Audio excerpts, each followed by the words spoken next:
AG ನ್ಯೂಸ್ಗೆ ಸ್ವಾಗತ. ಹಟ್ಟಿ ಪಟ್ಟಣದಲ್ಲಿ ಇರುವ ಡಾಕ್ಟರ್ ಬಿಆರ್ ಅಂಬೇಡ್ಕರ್ ಮೆಟ್ರಿಕ್ ನಂತರದ ವಿದ್ಯಾರ್ಥಿ ನಿಲಯಗಳಿಗೆ ಅಗತ್ಯ ಮೂಲಭೂತ ಸೌಕರ್ಯಗಳನ್ನು ಒದಗಿಸಲು ಆಗ್ರಹಿಸಿ ಭಾರತ ವಿದ್ಯಾರ್ಥಿ ಫೆಡರೇಷನ್ ನೇತೃತ್ವದಲ್ಲಿ ವಿದ್ಯಾರ್ಥಿಗಳು ಪ್ರತಿಭಟನೆ ಮಾಡಿದರು. ಪ್ರತಿಭಟನಾ ಸ್ಥಳಕ್ಕೆ ಸಮಾಜ ಕಲ್ಯಾಣ ಡಿಡಿ ಹಾಗೂ ತಾಲೂಕು ಅಧಿಕಾರಿ ಆಗಮಿಸಿ ಎಲ್ಲ ಸಮಸ್ಯೆಗಳನ್ನು ನಿಗದಿತ ಸಮಯದ ಒಳಗೆ ಪರಿಹರಿಸಬೇಕು ಅಂತ ಪಟ್ಟಣ ಹಿಡಿದಿದ್ದಾರೆ. ಎಸ್ಎಫ್ಐ ಜಿಲ್ಲಾ ಅಧ್ಯಕ್ಷ ರಮೇಶ್ ವೀರಾಪುರ್ ಮಾತನಾಡಿ, ಸಮಾಜ ಕಲ್ಯಾಣ ನಡೆಸಲಾಗ್ತಾ ಇರುವ ಬಹುತೇಕ ವಿದ್ಯಾರ್ಥಿ ನಿಲಯಗಳಲ್ಲಿ ಕನಿಷ್ಠ ಮೂಲಭೂತ ಸೌಕರ್ಯಗಳು ಇಲ್ಲದೆ ಹಂದಿಗಳ ಗೂಡುಗಳಾಗಿದೆ. ಇದರಿಂದ ವಿದ್ಯಾರ್ಥಿಗಳ ಅಭ್ಯಾಸಕ್ಕೆ ಪೂರಕ ವಾತಾವರಣ ಇಲ್ಲದೆ ಅನಿವಾರ್ಯವಾಗಿ ನಿಲಯದಲ್ಲಿ ದಿನ ಕಳೆಯುವಂತಾಗಿದೆ.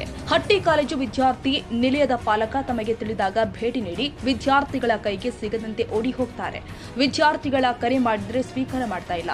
ಸೌಲಭ್ಯ ಕೇಳಿದ ವಿದ್ಯಾರ್ಥಿಗಳಿಗೆ ಧಮಕಿ ಹಾಕ್ತಾ ಇದ್ದಾರೆ ಅಥವಾ ಸೌಲಭ್ಯ ಕೇಳುವ ವಿದ್ಯಾರ್ಥಿಗಳಿಗೆ ಆಮಿಷ ಒಡ್ಡಿ ತಣ್ಣಗಾಗಿಸುವ ಪ್ರಯತ್ನ ಮಾಡಿ ಸೌಲಭ್ಯ ಕೊಡದೆ ನುಡಿಚಿಕೊಳ್ಳಲಾಗ್ತಾ ಇದೆ ಎಂದು ಆರೋಪಿಸಿದರು.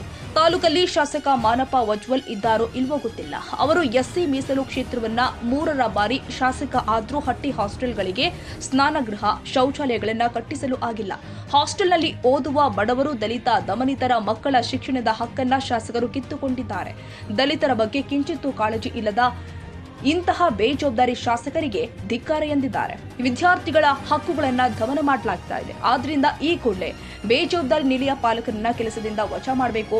ಸಮಯಕ್ಕೆ ಸರಿಯಾಗಿ ಬಂದು ವಿದ್ಯಾರ್ಥಿಗಳ ಸಮಸ್ಯೆ ಆಲಿಸುವಂತಹ ಜವಾಬ್ದಾರಿ ಇರುವ ನಿಲಯ ಪಾಲಕರನ್ನ ನೇಮಿಸಬೇಕು ಅಂತ ಪ್ರತಿಭಟನಾಕಾರರು ಆಗ್ರಹ ಮಾಡಿದರು. ವಿದ್ಯಾರ್ಥಿ ನಿಲಯದಲ್ಲಿ ಫುಡ್ ಚಾರ್ಟ್ ಹಾಕಿ ಗುಣಮಟ್ಟ ಕಾಪಾಡಬೇಕು. ನಿಲಯದ ಕಟ್ಟಡ ಸಂಪೂರ್ಣವಾಗಿ ಶಿಥಿಲಾವಸ್ಥೆಯಲ್ಲಿ ಇದ್ದು ಹೊಸ ಕಟ್ಟಡ ಮಂಜೂರಾತಿಗೆ ಕ್ರಮ ತೆಗೆದುಕೊಳ್ಳಬೇಕು. ಕಾಲೇಜು ವಿದ್ಯಾರ್ಥಿಗಳ ನಿಲಯದಲ್ಲಿ ಕನಿಷ್ಠ 10 ಶೌಚಾಲಯ ಹಾಗೂ 10 ಸ್ನಾನಗೃಹ ಕೊಠಡಿಗಳನ್ನು ಕಟ್ಟಿಸಬೇಕು. ಶಾಲೆ ಹಾಗೂ ಕಾಲೇಜು ವಿದ್ಯಾರ್ಥಿಗಳ ನಿಲಯದಲ್ಲಿ ಶುದ್ಧ ಕುಡಿಯುವ ನೀರಿನ ಸಮಸ್ಯೆ ಗಂಭೀರವಾಗಿದೆ. ಕೂಡಲೇ ಅದನ್ನ ಸರಿಪಡಿಸಬೇಕು. ಪತ್ರಿಕೆ ಸೇರಿ ಪುಸ್ತಕ ಓದಲು ಅನುಕೂಲವಾಗುವಂತೆ ಟೇಬಲ್ಗಳ ವ್ಯವಸ್ಥೆ ಮಾಡಬೇಕು. ಶಾಲಾ ಮಕ್ಕಳ ವಸತಿ ನಿಲಯಗಳಲ್ಲಿನ ಪ್ರತಿ ವಿದ್ಯಾರ್ಥಿಗಳು ಶುಚಿತ್ವಕ್ಕೆ ಸಂಬಂಧಿಸಿದ ವಸ್ತುಗಳನ್ನು ನೀಡಬೇಕು. ಗ್ರಂಥಾಲಯ ವ್ಯವಸ್ಥೆ ಮಾಡಬೇಕು ಅಂತ ಆಗ್ರಹ ಮಾಡಿದ್ರು. ಶುಚಿತ್ವಕ್ಕೆ ಆದ್ಯತೆ ಕೊಡುವುದರೊಂದಿಗೆ ಆಟದ ಸಾಮಗ್ರಿಗಳು, ಬಕೆಟು, ಚೆಂಬು, ಸೊಳ್ಳೆ ಬತ್ತಿ, ಪ್ರಥಮ ಚಿಕಿತ್ಸೆ ಪೆಟ್ಟಿಗೆ ಸೇರಿ ಇತ್ಯಾದಿ ಅಗತ್ಯ ಮೂಲಭೂತ ಸೌಕರ್ಯ ಕೊಡಬೇಕು. ಗಾದಿ ಹಾಗೂ ಹೊದಿಕೆಗಳನ್ನು ನೀಡಬೇಕು ಅಂತ ವಿದ್ಯಾರ್ಥಿಗಳು ಪಟ್ಟಣ ಹಿಡಿದಿದ್ದಾರೆ. ಈ ಸಂದರ್ಭದಲ್ಲಿ ಎಸ್ಎಫ್ಐ ಜಿಲ್ಲಾಧ್ಯಕ್ಷ ರಮೇಶ್ ವೀರಾಪುರ್, ತಾಲೂಕಾಧ್ಯಕ್ಷ ಗೋವಿಂದ, ಜೆಎಂಎಸ್ ತಾಲೂಕಾಧ್ಯಕ್ಷೆ ವಂಜಾಕ್ಷಿ, ತಾಲೂಕು ಉಪಾಧ್ಯಕ್ಷೆ ಸಾಹಿರಾ ಖಾನ್, ಡಿವೈಎಫ್ಐ ಜಿಲ್ಲಾ ಸಂಚಾಲಕ ಅಲ್ಲಭಕ್ಷ ಸಾಸಿಹಾಳ, ತಾಲೂಕು ಮುಖಂಡ ಶಂಶುದ್ದೀನ್ ಔಟಿ, ಕೆಪಿಆರ್ಎಸ್ ಜಿಲ್ಲಾ ಉಪಾಧ್ಯಕ್ಷ ಪೆಂಚಲಯ್ಯ, ಎಸ್ಎಫ್ಐ ಮುಖಂಡರು ಆದ ವೀರೇಶ್, ದೇವರಾಜ್, ಸುನಿಲ್, ಜಮದಗ್ನಿ, ಮಹೇಶ್ ಸೇರಿ ಅನೇಕ ವಿದ್ಯಾರ್ಥಿಗಳು ಉಪಸ್ಥಿತರಿದ್ದರು. ಮಲ್ಲರೆಡ್ಡಪ್ಪ ಹೆಚ್ ದೊಡ್ಡಮನಿ, ಎಜಿ ನ್ಯೂಸ್.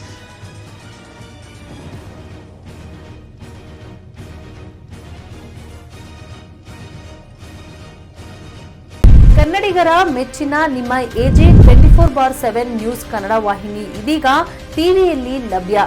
ವೇಳೆ ನೋಟಿಸ್ ಕೊಟ್ಟಿದ್ರೆ ವಾಪಸ್ ತಗೋತೀವಿ. ಇವತ್ತು ವಕ್ಫ್ ಪ್ರಾಪರ್ಟಿ ಅಂತೇಳಿ ಬರ್ತದೆ ಅಂತ ಹೇಳಿದ್ರೆ ರೈತರು ಬೀದಿಗೆ ಬದಲು ಏನ್ ಮಾಡ್ಬೇಕಾಗತ್ತೆ? ಯಾರು ವೋಟ್ ಹಾಕಿಲ್ಲ ಅಂದ್ರೆ ಗ್ಯಾರಂಟಿನೆಲ್ಲ ಸ್ಟಾಪ್ ಮಾಡ್ಬಿಡ್ತೀವಿ.